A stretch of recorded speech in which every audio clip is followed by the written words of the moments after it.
Hi, I'm Dr. Rick Cobb, Superintendent of Middale Public Schools. We have been working since mid-March to get ready for this coming school year. And as you know, Monday is our first day face-to-face with students. This year, school is going to look different in a number of ways. As always, we will be focused on safety, but this year that means something more. From the moment our students are picked up by one of our buses or dropped off at the doors of our schools by their families, we will remain safety conscious in order to maximize student learning. As you can see, we have 6-foot reminders placed in common areas throughout our school buildings. This is especially important in places like water filling stations, the school library, or cafeteria lines. Our alternating AB schedule will allow us to practice safe social distancing in our classrooms. Based on today's enrollment numbers, this 5th grade classroom here at Tinker Elementary School will have 7 or 8 students depending on the A or B schedule.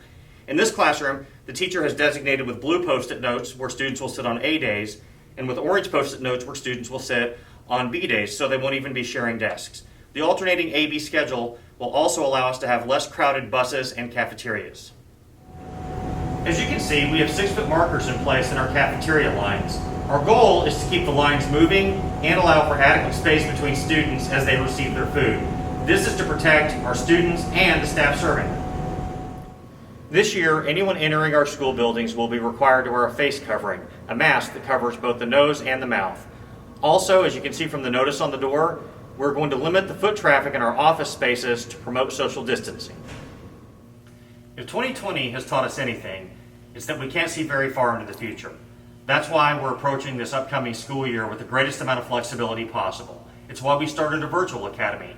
And even though it reached capacity, we're comfortable knowing that our AB in-person schedule will still allow us to keep our class sizes as low as possible.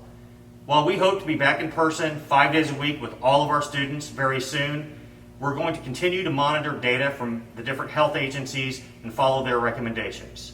We're looking forward to seeing our students next week, but until then, take care.